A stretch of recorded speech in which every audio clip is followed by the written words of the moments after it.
Hi viewers, welcome to our channel. Technology పెరిగిందని సంతోషపడదామా?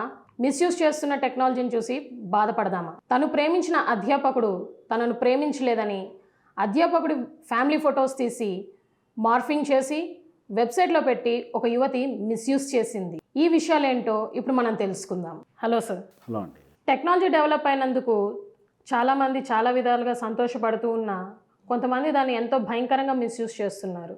ఇప్పుడు లేటెస్ట్గా తెలిసిన ఒక వార్త, ఒక అమ్మాయి తన అధ్యాపకుడిని ప్రేమించింది. అయితే ఆయన తిరిగి ప్రేమించలేదు. ఆ విషయం తన మనసులో ఉంచుకొని ఆయన ఫ్యామిలీ ఫొటోస్ కలెక్ట్ చేసి మార్ఫింగ్ చేసి వెబ్సైట్లో పెట్టి ఎంతో మిస్యూజ్ చేసిందని ఒక వార్త తెలుస్తూ వచ్చింది. చివరికి కటకటాల పాలైందని తెలిసింది. అమ్మాయిలలో వస్తున్న ఈ నేర ప్రవృత్తికి కారణం ఏంటి సార్?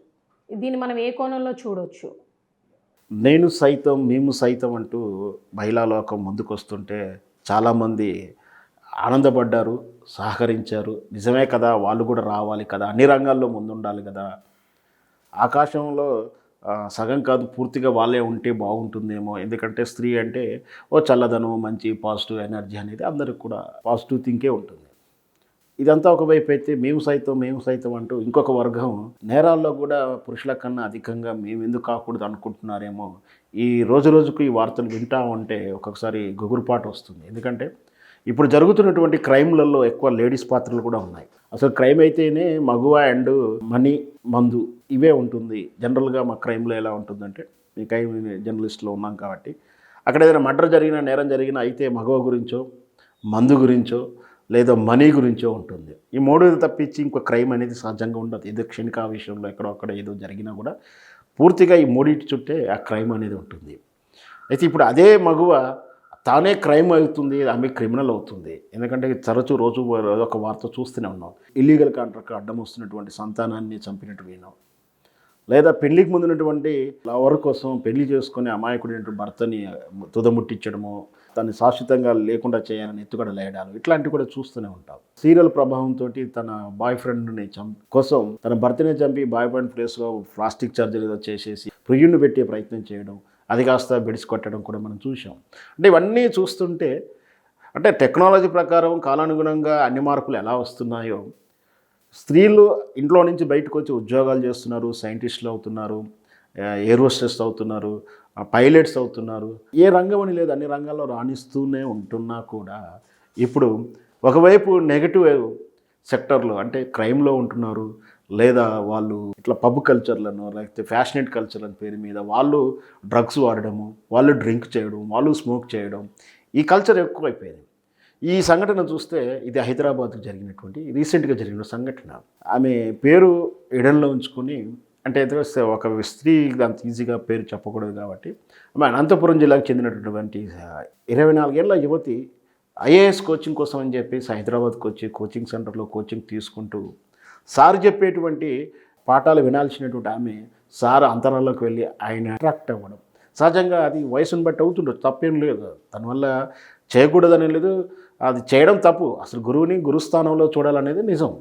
అది సరే, అది అంత డిబేటబుల్ అవసరం కాకుండా తనను ప్రేమించడని చెప్పి ఏమో ఆశపడడం, తను నాకు పెళ్ళయింది, కుటుంబము, నాకు భార్య పిల్లలు ఉన్నారు అని సున్నితంగా తిరస్కరించినటువంటి ఆ అధ్యాపకుడికి మనం ఒకసారి హ్యాండ్సప్ కూడా చెప్పాలి. ఎందుకంటే విద్య పేరు మీదనో చదువు పేరు మీద వచ్చిన యువతుల్ని చెడగొట్టినటువంటి కీచక టీచర్లు కూడా మనం చాలా చూసాం. ఈ మొక్కతే కాదు, ఎన్నో బ్యాచ్ నుంచి చెప్తుండొచ్చు అతను. అంటే ఇట్లా వచ్చిన బ్యాచ్ కల్లా ఆయన ప్రేమించుకుంటూ పోతే ఆయనకు జీవితం కూడా సరిపోదు. ఆయన కోచింగ్ సెంటర్లో కోచింగ్ చెప్పాలి, అంతవరకే చూసుకోవాలి. కానీ ఆమె అతిగా ఆశపడింది. దానివల్ల ఆయన సున్నితంగా తిరస్కరిస్తే మనసులో పెట్టుకొని కక్షగట్టి మరీ అతని వ్యక్తిగత ఫోటోలు, అంటే భార్య పిల్లల ఫోటోలు సేకరించి దాన్ని మార్ఫింగ్ చేసి, కూతురు 11 ఇయర్స్ కూతురు ఫోటోను కూడా మార్ఫింగ్ చేసి అసభ్యంగా తయారు చేసి సార్కు రిలేటెడ్ ఉన్నటువంటి గ్రూపుల్లో పోస్ట్ చేయడం, లేదా ఇతరత్ర మాధ్యమాల్లో పోస్ట్ చేస్తూ అతన్ని మానసికంగా వేధిస్తుంటే తను సైబర్ క్రైమ్ని ఆశ్రయించడం. సైబర్ క్రైమ్ ఇన్వెస్టిగేషన్లో ఆశ్చర్యకరమైన నిజాలు తెలిసింది. వాస్తవానికి ఆయన ఎవరు చేస్తున్నారో తెలియదు, ఎందుకు జరుగుతుందో తెలియదు. గత 2 మాసాలు ఆయన మానసిక క్షోభ అనుభవించాడు. సైబర్ క్రైమ్ అని ఆశ్రయించాడు. ఆ సైబర్ క్రైమ్ ఆశ్రయిస్తే ఇన్వెస్టిగేషన్లో తెలియని భయంకర నిజం ఏంటంటే ఇది తన శిష్యురాలు చేసినటువంటి ఘాతుకం అని తెలిసి ఆయన ఆశ్చర్యపోయాడు.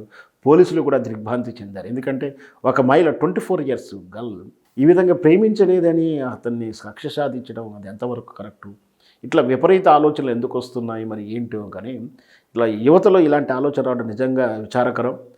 ఇది ఆమె తెలియకుండా అంటే ఒక ఐఏఎస్ కావాల్సిన ఆమె అంటే ఐఏఎస్ అవును కాకపోవచ్చు, కాకపోతే ఐఏఎస్ ప్రిపేర్ ఉన్న సహజంగా ఏంటంటే కింది స్థాయి వరకునే ఎంఆర్ఓనో ఎంపీడీఓ చిన్నపాటి ఇన్స్పెక్టర్ ఉద్యోగాలు గ్రూప్ 4తో థర్డ్ ఎల్లో చిన్నపాటి ఉద్యోగం మ్యాక్సిమం వస్తుంటుంది. ఎందుకంటే ఐఏఎస్ రేంజ్ అలాంటిది, అంత ప్రావీణ్యం సంపాదించిన వాళ్ళు ఏదో ఉద్యోగం వస్తుంది, ఏదో జీవితంలో ఎంతో అంత ఎప్పుడో అప్పుడు ఉద్యోగం వచ్చే అవకాశాలు ఉన్నాయి. అంత బంగారు భవిష్యత్తు ఉంది. నవమాసాలు మోసి పెంచిన తల్లిదండ్రులు 20 ఏళ్ళు చదివించి ఉన్నత విద్య కోసం తినకో తిప్పలు పడి హైదరాబాద్కి అనంతపురం నుంచి హైదరాబాద్కి పంపిస్తే చదవాల్సినటువంటి ఆమె హాస్టల్లో ఉంటూ ఇట్లాంటి చెడ్డ పనులు చేస్తూ విపరీతమైనటువంటి ధోరణులకు ఆలోచించి ఆమె అలా చేయడం నిజంగా సిగ్గుచేటు. అలాంటి భవిష్యత్తు ఉన్న ఆమె ఈరోజు 11 ఇయర్స్ బేబీని చేసినందుకు పోక్సో చట్టం కూడా అప్లికేబుల్ అవుతుంది. మైనర్స్కి ఎప్పుడు కూడా ఏం చేసినా కూడా పోక్సో చట్టం అంటారు, పోక్సో యాక్ట్ వెళ్ళిపోతుంది. అది కఠినమైనటువంటి చట్టం, ఆ చట్టం తీరు కూడా అలా ఉంది. అంత ఈజీగా బెయిల్ కూడా రాదు, కేసు నుంచి బయటపడే అవకాశాలు చాలా తక్కువ ఉంటుంది. సో ఇంత అంటే భయంకరమైన చట్టంలో ఇరికిపోయింది ఆమె తెలియకుండానే. కేవలం ఈర్ష్య ద్వేషం అనేటువంటి ఆలోచన శక్తిలోంచే ఈమె తెలియకుండా నేర ప్రపంచంలోకి వెళ్ళి ఇంకా చాలా సినిమాల్లో చూస్తుంటాం. జైలుకి లోపలికి వెళ్ళిన తర్వాత అదొక మరో ప్రపంచంగా ఉంటుంది. అది మహిళా ఖైదీల విషయంలో కానీ పురుషుల ఖైదీల విషయంలో కానీ ఒకసారి ఎంటర్ అయిన తర్వాత చిన్న నేరం అంటే చెక్ బౌన్స్ లాంటి వైట్ కాలర్ అఫెన్స్తో నుంచి మొదలు పెడితే 100 రూపాయల నేరస్తుల నుంచి మొదలు పెడితే ఎన్నో రకాలైన నేరస్తులు అందులో ఉంటారు. దాంట్లో డ్రగ్స్ అలవాటు పడ్డ వాళ్ళు ఉంటారు, రకరకాలైనటువంటి ఇవన్నీ కూడా మన అఫీషియల్గా ఇలా ఉందని చెప్పకూడదు, కానీ ఇవన్నీ లేవని మాత్రం ఖచ్చితంగా మనం చెప్పలేము, ఖచ్చితంగా ఉంటాయి. సో అట్లాంటి భయంకరమైన రోడ్లోకి వీళ్ళు వెళ్ళిన తర్వాత అక్కడ పరిచయాలు, వాళ్ళ లైఫ్ స్టైల్ మారిపోతుంది.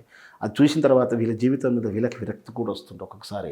అందుకని కొన్ని సందర్భాలు జైలుకి వెళ్ళిన వాళ్ళు సున్నిత మనసుకు రాగానే సూసైడ్ కూడా చేసుకుంటుంటారు. అంటే లైఫ్ బంగారం లాంటి లైఫ్ నుంచి వీళ్ళు క్షణికమైన ఆవేశాలకు అనాలోచితంగా చేసిన నిర్ణయాల వల్ల భవిష్యత్తు ఎలా మారుతుందో అనే సంఘటన చెప్పాలంటే ఈ అమ్మాయి ఉదాహరణ చెప్పవచ్చు. మొత్తం మీద స్త్రీలలో ఈ మధ్య వస్తున్నట్టు ఈ క్రైమ్ ఆలోచనల నుంచి ముఖ్యంగా తెగింపు పెరుగుతుంది. దానికి ఏంటంటే కమాండర్ సిస్టమ్, అంటే పేరెంట్స్ యొక్క కమాండ్లోకి ఉండట్లేరు వీళ్ళు.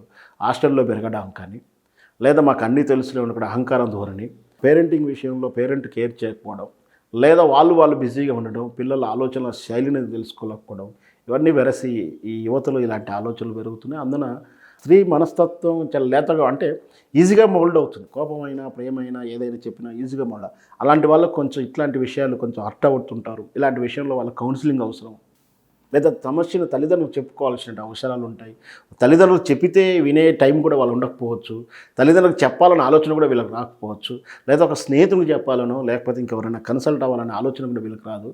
ఇట్లా మన వీడియో చూస్తున్నటువంటి ప్రేక్షకులు ఏంటంటే ఇట్లాంటి సమస్య వచ్చినప్పుడు ఫస్ట్ ఆఫ్ ఆల్ మీరు ఎవరికైనా చెప్పుకోవాలి అనేది నా ఉద్దేశం. అంటే ఎవరికి చెప్పుకోవాలంటే మీ వెల్ విషర్స్ ఎవరు ఉన్నారో, మీ డాడీ ఉన్నాడా, మీ పేరెంట్స్ ఉన్నారా, లేదా ఇంక ఫ్రెండ్ ఉన్నారా, వాళ్ళకి మీ మానసిక స్థితిని మీరు క్రష్గా అంటే మీరు ఏదైతే ఒత్తిడిగా గురవుతున్నారో దాన్ని చెప్తే దానికి పరిష్కారం వస్తుంది. లేదంటే వాళ్ళు గైడ్లైన్ ఇస్తారు. అలా చేయకపోతే ఒంటరిగా తీసుకున్న నిర్ణయాలు ఇలాంటి నేర ప్రపంచంలో నెట్టివేయబడుతుంటారు. ఖచ్చితంగా ఇట్లాంటి వాళ్ళు నిజంగా శిక్షించబడాలి. ఇట్లాంటి వాళ్ళు ఎలాంటి ఆలోచనలు ఖచ్చితంగా కౌన్సిలింగ్ అయితే ఇప్పించాల్సి ఉంటుంది. Thank you sir.